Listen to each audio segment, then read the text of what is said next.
one of the things that gives me confidence in debating the atheists on this topic, the topic of life after death, is that even though they start out from a position of tremendous confidence, like, come on, Dinesh, you know as well as I do there's no life after death, you realize that the moment you start probing them, they are confidently stating things about which they cannot be sure.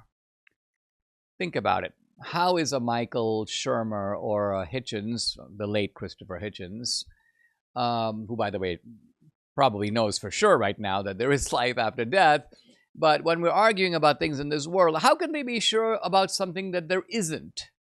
They are caterpillars, and they don't know if they're going to become butterflies or not. Maybe not, but maybe so.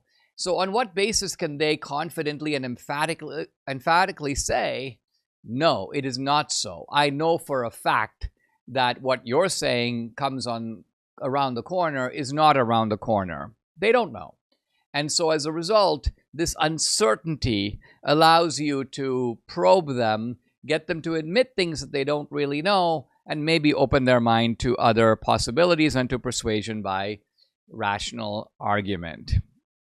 Now, what am I trying to argue here in this book? The argument is going to move like a gathering storm. It's going to move from the significance of the issue, which I'm going to talk about first, like why does this matter? Why is it important? To the possibility of it. Because before you try to prove that something is likely or something exists, you want to show it's possible.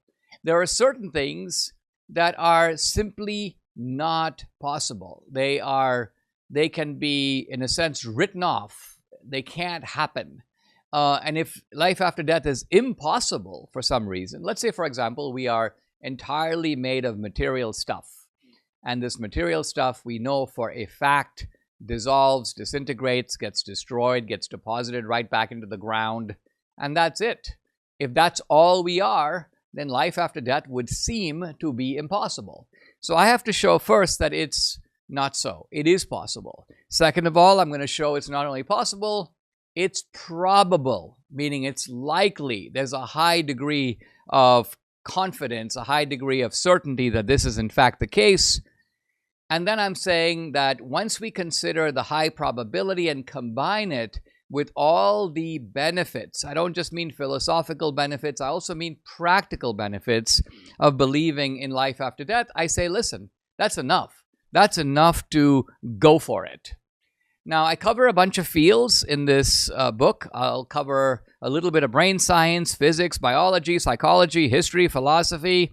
It's an interdisciplinary kind of voyage.